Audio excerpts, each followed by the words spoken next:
జై శ్రీరామ్. శ్రీమద్ రామాయణంలోని పారాయణ గ్రంథం సుందరకాండలో ప్రతి సర్గ ఒక అద్భుతం. అయితే ఈ 16వ సర్గ అత్యంత హృదయమైనది మరియు భావోద్వేగభరితమైనది. అశోకవనంలో సీతాదేవిని చూసిన హనుమంతుడు ఆమె పరిస్థితిని గమనించి ఎలా స్పందించాడు? రాముని ఇల్లాలు గుణవంతురాలు అయిన సీతమ్మ అల్లాడిపోతుంటే ఆ మహావీరుడైన ఆంజనేయుడు కూడా కన్నీరు మున్నీరయ్యాడు. హనుమంతుడు సీతమ్మను చూసి ఎలా దుఃఖించాడో ఈ వీడియోలో తెలుసుకుందాం. వీడియోను చివరి వరకు చూడండి. ఈ పవిత్రమైన ఘట్టాన్ని అర్థం చేసుకుందాం. వానర శ్రేష్ఠుడగు హనుమంతుడట్లు ప్రశంసింపదగిన సీతాదేవిని గుణాభిరాముడగు రాముణ్ణి కొనియాడి మరలానిట్లు చింతాక్రాంతుడయ్యెను. పరాక్రమశాలియగు హనుమంతుడు సీతను గూర్చి ఒకంత తడవాలోచించి కన్నీరు కన్నుల నిండుగా నిట్లు విలపించెను. గురువులచే సుశిక్షితుడైన లక్ష్మణునకు పూజింపదగినది రామునకు ఇల్లాలు, అట్టి సీతయు ఇట్లు దుఃఖ పీడితురాలగుట చూడగా కాలమెవ్వరికిని అతిక్రమింపరానిదని స్పష్టము.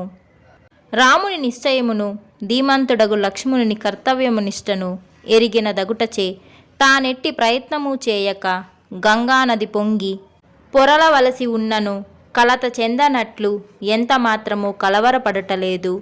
స్వభావమునను వయసునను నడవడియందును వంశమునను సాముద్రిక లక్షణములందును ఈమె రామునకు అనురూపముగానున్నది.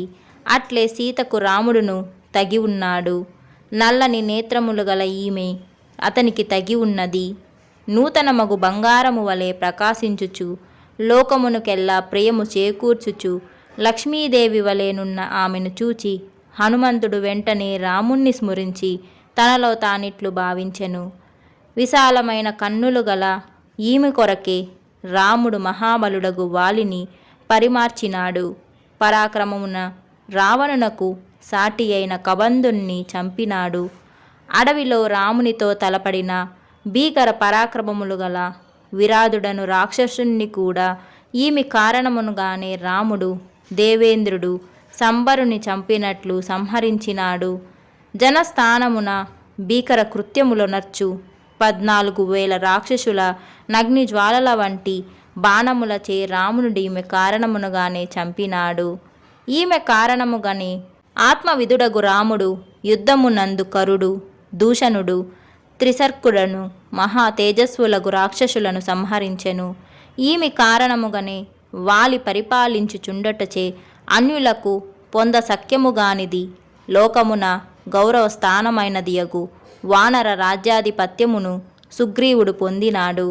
విశాల నయనములు గల ఈమె నిమిత్తమే శ్రీమంతుడు నదములకు నదులకును పతియగు సముద్రుణ్ణి దాటివచ్చి నేనీ పురము చూచి తిని.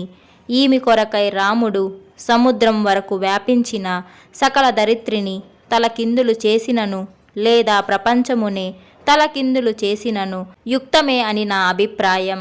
ముల్లోకముల ఆధిపత్యమా లేక జనకుని కూతురగు సీతయ్య గొప్పదని విచారించుచో త్రిలోక సామ్రాజ్యమంతయును సీత యొక్క 16వ పాలునకైనా సాటి కాజాలదని చెప్పగలను.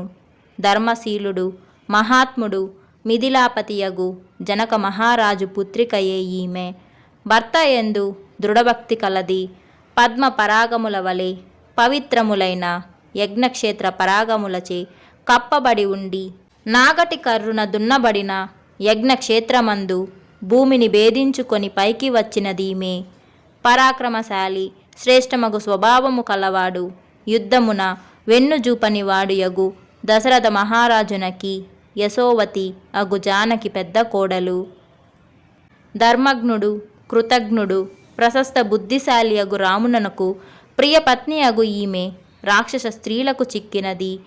తల్లులు మున్నగు వారిని సకల భోగ సాధనములను విడిచి వాని ఎందెంత మాత్రము ఆశలేనిదై భర్త ఎడల ప్రేమతో దుఃఖములను గనింపక నిర్జనారణ్యమున ప్రవేశించినదై పండ్లను దుంపలను తినుట చేతనే సంతృష్టి నందుచు భర్తను సేవించుటయం ధనురక్తై అడవిలో కూడా రాజభవనమందువలనే ఈమె మిక్కిలి సంతోషమునందుచున్నది. బంగారు వన్నెగల శరీరము గలది. ఎల్లప్పుడు చిరునగువుతో మాటలాడునది. కష్టములు పడదగనదియగు. ఈమె ఈ క్లేశములను సహించుచున్నది. రావణుడు బాధించుచున్న శీలవతియగు ఈ సీతను చూచి రాముడు దప్పికగొన్నవాడు పానీయశాలను చూచి ఆనందపడినట్లు ఆనందింపగలడు. పోగొట్టుకొనిన రాజ్యమును తిరిగి సంపాదించిన రాజువలే ఈమె లభించుటచే రాముడు తప్పక ప్రీతి నొందును. సక్రశ్చందనాది భోగముల విడిచి బంధువులకు దూరమై ఈమె రామ సమాగమమునై కోరుచు ప్రాణములు నిలుపుకొనుచున్నది. ఈమె రాక్షస స్త్రీలను గాని పుష్ప ఫల వృక్షములను గాని చూచుటలేదు. ఏకాగ్రతతో రామునినే ధ్యానించుచున్నది. స్త్రీలకు తక్కిన స్వర్ణాద్యభరణములన్నింటికంటెను భర్తయే శ్రేష్టమగు ఆభరణము. అట్టి భర్తృరూపమగు ఆభరణము లేక ఆభరణములను ధరింప యోగ్యురాలైన ఈమె శోభించుటలేదు. ప్రభువగు రాముడీమె నెడబాసి దుఃఖముతో నశింపక దేహమును ధరించుచు అన్యుల కలవి కాని పనినే ఆచరించుచున్నాడు. నల్లని కురులు గలది, కమలముల వంటి కన్నుల గలది, సుఖములను భవింపదగినది అగు ఈమె దుఃఖితయై ఉండుట చూడగా ఈమెను పూర్వము చూచి ఎరుగునని నా వంటి వాని మనస్సు కూడా వ్యధ చెందినది. సహనమున భూదేవిని పోలినది.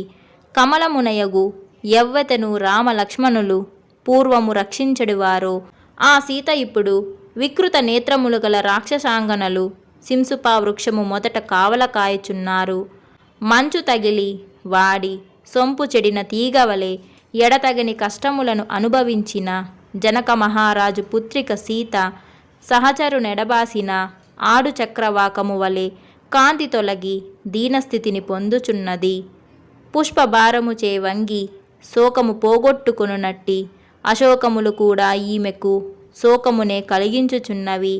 వసంత ఋతువుతో కూడి ఉదయించిన అనేక వేల కిరణములు గల సీత కిరణడగు చంద్రుడును ఈమెకు శోకమునే కలిగించుచున్నాడు అని ఇట్లు బలిష్ఠుడు వానర శ్రేష్ఠుడగు హనుమంతుడన్ని విషయములను చక్కగా గమనించి ఈమె సీతయే అని నిశ్చయించి ఆ సింసుపా వృక్షముపై కూర్చుండెను. ఇట్లు వాల్మీకి మహర్షి రచించిన శ్రీమద్ రామాయణమున సుందరకాండమున 16వ సర్గము.